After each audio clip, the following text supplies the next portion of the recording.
उत्तराखंड के पहाड़ियों में बसा एक छोटा सा गांव था, भैरवपुर। ये गांव अपनी शांत वादियों और प्राचीन मंदिर के लिए प्रसिद्ध था। पर हर सर्दी के मौसम में जब पहाड़ों पर घना कोहरा छा जाता था, गांव के लोग जल्दी दरवाजे बंद कर लेते थे, क्योंकि उस कोहरे में आवाजें आती थी। कोई रोता था, कोई मुस्कुराता था। मदद करो, कोई तो मेरी मदद करो, और कोई तो मेरी बात सुनो, कहा जाता था। वो आवाज एक ऐसी आत्मा की थी जो अब भी अपना सच सुनना चाहती थी।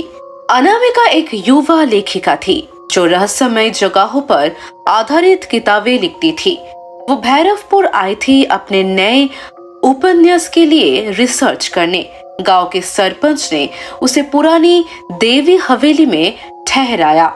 वो हवेली 100 साल पुरानी थी।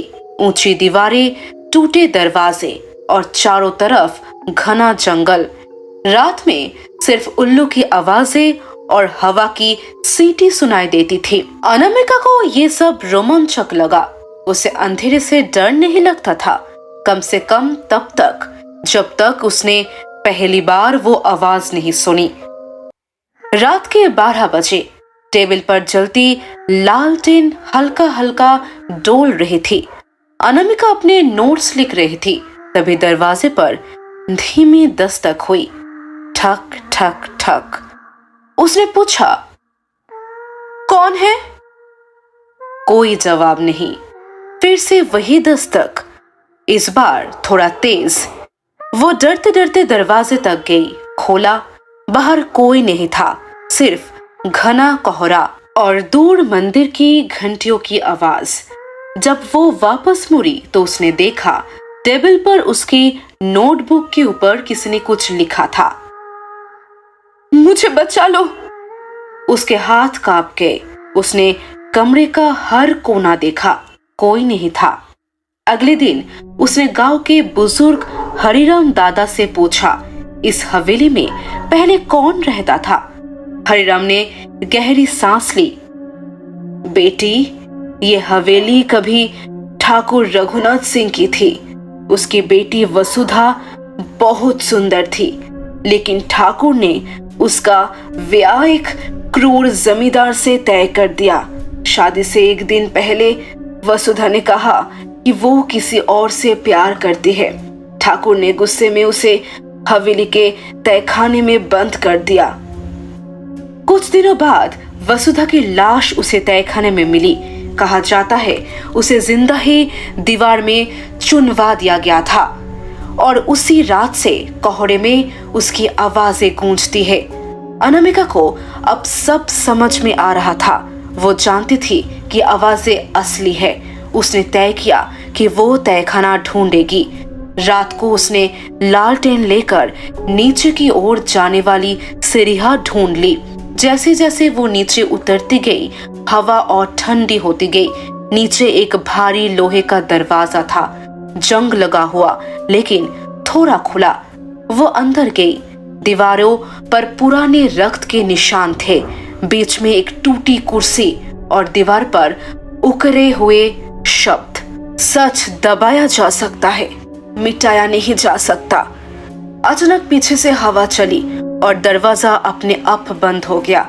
लालटेन बुझ गई, चारों तरफ अंधेरा, और फिर एक धीमी आवाज, अनामिका, मुझे देखो, मुझे देखो।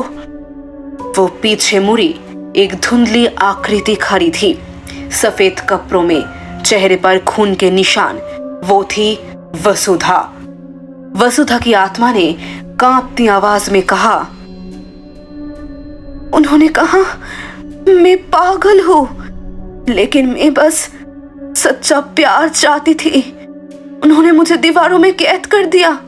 मेरी आत्मा अब तक नहीं गई, क्योंकि किसी ने मेरा सच नहीं सुना।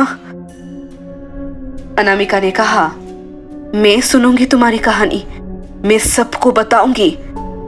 वसुधा मुस्कुराई, धन्यवाद, लेकिन जब तुम मेरा सच लिखोगे, लोग तुम्हें भी पागल कहेंगे। उसके बाद वसुधा की आत्मा धुएं की तरह गायब हो गई। दरवाजा अपने आप खुल गया। अगले दिन अनामिका गांव छोड़कर वापस शहर चली गई।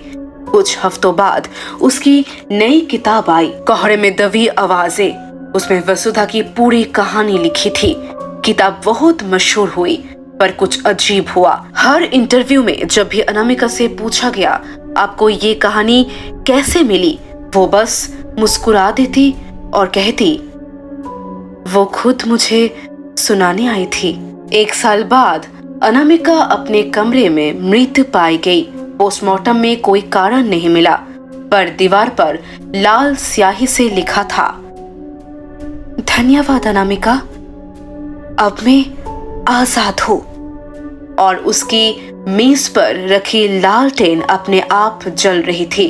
हालांकि वह कोई हवा नहीं था। आज भी अगर कोई सर्दियों की रात में भैरवपुर की ओर आता है तो कोहरे में एक और आवाज सुनाई देती है, एक और औरत की, जो कहती है मैंने उसे आजाद किया, अब कौन मुझे बचाएगा।